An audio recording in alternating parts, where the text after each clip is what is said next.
This ABC 15 Flash Briefing is sponsored by Sanderson Ford. Straight up. Hi, I'm Steve Irvin with your top stories from ABC15 Arizona. For the second time in this pandemic, Arizona leads the world in the number of COVID-19 cases. Our 7-day average of coronavirus cases is now 120 per 100,000 people. Here's our data analyst, Garrett Archer. So what we're looking at is what's called the per capita rate of COVID-19. So this is a way that you can take large populations like California, New York, or even countries like the entire United States and compare them to smaller places like Arizona or Panama or other smaller countries, so that it sort of equalizes the COVID-19 cases among all of these jurisdictions. The last time Arizona had the highest per capita rate anywhere in the world was back in June. Now to a sobering statistic. In the past week, someone has died of COVID-19 in the U.S. every 33 seconds. Johns Hopkins University reporting December was the nation's deadliest month of the pandemic. More than 8,000 deaths or 18,000 deaths were reported from December 28th to yesterday. That averages about 2,600 deaths per day. Starting today, Tempe's Westside Multi-Generational Center is closed until further notice. This impacts the Boys and Girls Club services there. Tempe right now using that location as a COVID testing site every Tuesday. The city is trying to slow the spread of COVID-19 cases. The city of El Mirage extending its closures because of a rise in COVID cases. All city business will be done through appointment only, no walk-ins.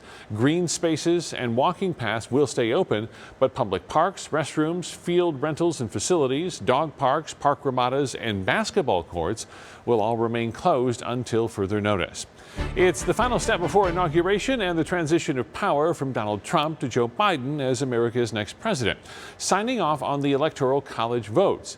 Normally, it's a formality in Congress, but this year is different, with a dozen senators planning to challenge the count, and more than 150 members, including Arizona's Andy Biggs, our news partners at KTAR, speaking with him about his reasoning. I don't think you're going to get a redo of the election, but there's what I would call questions to the election integrity, not just in Arizona, but in 5 additional states. And so this is not an anomaly. This was done in 2016. It was done in 2005 as well. So it's not something that doesn't happen. Congressman Biggs mentioned questions to the election integrity. However, almost all challenges that have been brought to the court so far have been struck down.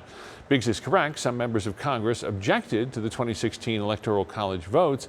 However, that was only in the House of Representatives. None of those had the support of a U.S. senator, which would have allowed an extensive debate, something that appears will happen this time. Still, even Biggs admits it's unlikely to change the overall outcome. A new senior class moving in Tempe. It's called Mirabella at ASU, right at University and Mill, and the very first residents just arrived. It's a project that's been years in the making. It's a new retirement community, which will be home to about 500 people.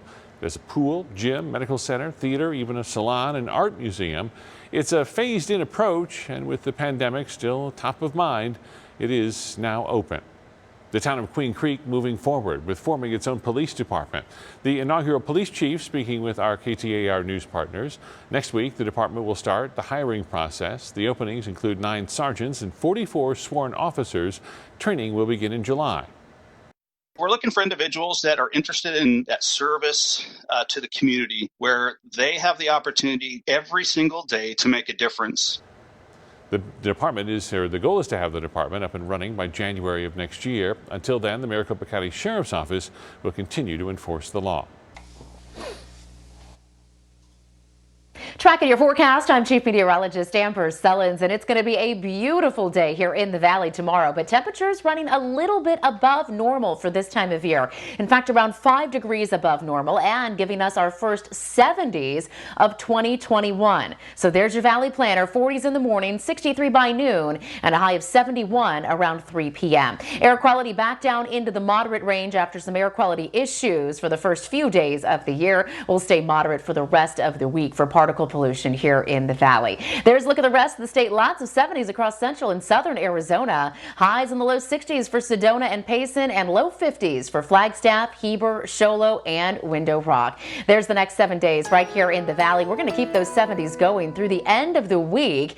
Then temperatures drop a little bit back into the 60s over the weekend.